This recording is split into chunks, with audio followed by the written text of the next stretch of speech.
क्या पाकिस्तान अभी-अभी अपना सबसे बड़ा हिस्सा हमेशा के लिए खो चुका है? 13 जुलाई 2026 को एक ऐसा ऐलान हुआ जिसने पूरी दुनिया की सांसें रोक दी। अपना झंडा, अपना राष्ट्रगान, अपनी करेंसी को लेकर एक नया देश खड़ा होने का दावा कर रहा है। और सबसे चौंकाने वाली बात ये है कि इस पर पाकिस्तान की सरकार खामोश है। आखिर ज़मीन पर हो क्या रहा है?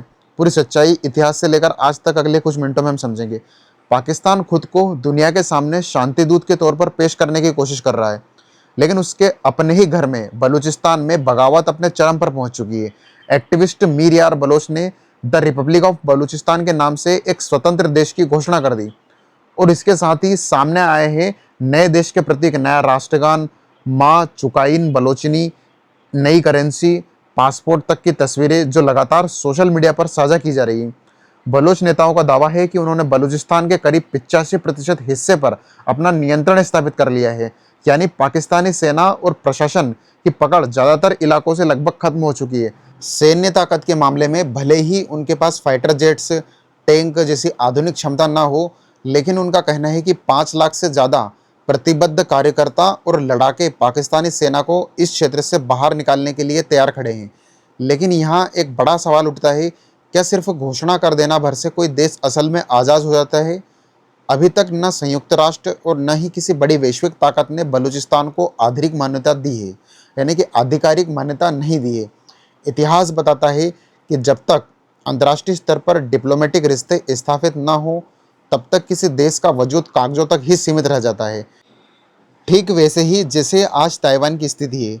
तो क्या यह सब अचानक शुरू हुआ या इसकी जड़ें बहुत पुरानी हैं? इसे समझने के लिए हमें 1947 में वापस चलाना होगा। उस दौर में जब भारत अंग्रेजों से आज़ाद हो रहा था, बलूचिस्तान के भीतर कलात नाम की एक बड़ी स्वतंत्र और रियासत हुआ करती थी। कलात के अलावा मकरान, लासबेला और खारन जैसी छोटी रियासतों ने भी अपनी स्वतंत्र पहचान बनाए रखने के लिए इच्छा जताई थी। कलात के शासक शुरू से ही पाकिस्तान के साथ मिलना नहीं चाहते थे। वे एक स्वतंत्र राज्य के तौर पर बने रहना चाहते थे। 1 अप्रैल 1948 को मोहम्मद अली जिन्ना के आदेश पर पाकिस्तान लिया गया। यही वह दिन था जब बलूचिस्तान के लोगों के मन में पाकिस्तान के खिलाफ असंतोष की नींव पड़ी। एक असंतोष जो अगले करीब 8 दशकों तक धीरे धीरे लेकिन लगातार गहराता चला गया। अब सवाल यह है कि क्या बलूचिस्तान पाकिस्तान के लिए इतना ज़रूरी क्यों है? अब सवाल यही है कि क्या बलूचिस्तान पाकिस्तान के लिए इतना ज़रूरी क्यों है? अब बलोच लोग इस ज़मीन पर अपना हक क्यों मांग रहे हैं? इसका जवाब छुपा है इसके प्राकृतिक संसाधनों में। क्षेत्रफल के लिहाज से बलूचिस्तान पाकिस्तान का सबसे बड़ा प्रांत है, जो पूरे देश के कुल क्षेत्रफल का करीब 44% हिस्सा अकेले कवर करता है। यहाँ दुनिया की सबसे बड़ी सोने, तांबे और की खदानों में से एक मौजूद है, रेको दीक प्रोजेक्ट। इसके अलावा यहाँ 150 से ज़्यादा गैस फील्ड्स और 1200 से अधिक कोयला खदानें हैं, जो पूरे पाकिस्तान को ऊर्जा देने का काम करती है। और सबसे अहम है ग्वादर पोर्ट। अब अरब सागर के किनारे बसा यह पोर्ट चीन पाकिस्तान इकोनॉमिक कॉरिडोर यानी सी पेक का दिल माना जाता है। चीन के लिए एक रणनीतिक गेटवे। लेकिन यहीं से टकराव शुरू होता है। बलोच विद्रोह लगातार इस चीनी परियोजनाओं और निवेशों को निशाना बनाते आए हैं, क्योंकि उनका मानना है कि ज़मीन के संसाधनों का फ़ायदा न तो उन्हें मिलता है, न स्थानीय विकास में लगता है, बल्कि सीधे इस्लामाबाद और बीजिंग की जेबों में चला जाता है। यही वजह है कि हाल के वर्षों में कई खनन और निवेश परियोजना को रोकने के या बंद करने की खबरें लगातार सामने आती रही है। पाकिस्तान की राजनीति शुरू से पंजाब प्रांत के इर्द गिर्द घूमती रही है। जिस तरह कभी पूर्वी पाकिस्तान यानी आज का बांग्लादेश पर दमन हुआ था, कुछ वैसा ही रवैया दशकों से बलूचिस्तान के साथ अपनाया जाता रहा है। इस कहानी का एक बड़ा मोड़ आता है साल 2005 में।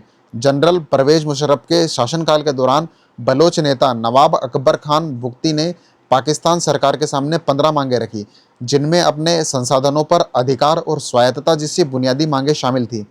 जवाब में पाकिस्तानी सेना ने बलूचिस्तान पर चौतरफा सैन्य कार्रवाई की, पहाड़ों की गुफाओं पर बमबारी की और अंततः नवाब अकबर खान बुगटी की हत्या कर दी गई। इस घटना ने पूरे बलूचिस्तान की सोच बदल दी। महिलाओं से लेकर आम जनता तक पाकिस्तानी सेना के खिलाफ गहरी नफरत घर कर गई और यही से बलोच लिबरेशन आर्मी यानी बीएलए जैसे सशस्त्र संगठनों को स्थानीय समर्थन मिलना शुरू हुआ। आज हालात यह है कि जब बीएलए के लड़ाकू गांव में पहुंचते तो स्थानीय जनता उनका स्वागत करती है, नजर आती है, जबकि पाकिस्तानी सेना से लोग खौफ खाते हैं। यह फ़र्क बताता है कि लड़ाई अब सिर्फ हथियारों की नहीं बल्कि भरोसे और नफ़रत की भी बन चुकी है। आज हालात ये है कि खुद पाकिस्तान के नेता भी खुलेआम मानने लगते हैं कि देश के भीतर बिखर रहा है। मौलाना फजलुर जैसे वरिष्ठ नेता सार्वजनिक रूप से कह चुके हैं कि बलूचिस्तान के खैबर पख्तूनख्वा में सरकार की पकड़ लगभग खत्म हो चुकी है, यहाँ तक कि पुलिस थानों से बाहर निकलने से डरती है। दूसरी तरफ पाकिस्तान की मौजूदा सरकार का ज़्यादातर ध्यान अमेरिका और चीन जैसे बाहरी देशों को मैनेज करने और आर्थिक पैकेज हासिल करने पर लगा है, जबकि अंदरूनी मोर्चे पर उनकी पकड़ लगातार कमज़ोर होती जा रही है। यही विरोधाभास है कि बाहर छवि बचाने की कोशिश और अंदर आग बुझाने में नाकामी। तो निष्कर्ष यही निकलता है कि बलूचिस्तान की यह आज़ादी की घोषणा कोई अचानक उठाया गया कदम नहीं है। यह दशकों के दमन, आर्थिक शोषण और राजनीतिक उपेक्षा की नतीजा है, जिसके जड़ें 1948 तक जाती है। भले ही अंतर्राष्ट्रीय मान्यता मिलने में अभी वक्त लगे, लेकिन यह बात तय है कि पाकिस्तान के लिए अब तक का सबसे बड़ा आंतरिक संकट बन चुका है। अब सवाल आपसे है कि क्या आने वाले समय में पाकिस्तान का एक और टुकड़ा होना तय है? अपनी राय कमेंट पर सेक्शन में ज़रूर बताइएगा। वीडियो पसंद आया तो लाइक करिएगा, शेयर करिएगा, कमेंट करिएगा। ऐसी ही गहराई से जियोपॉलिटिक्स वीडियोज़ को यदि आप लाइक करें तो चैनल को सब्सक्राइब करना ना भूलें।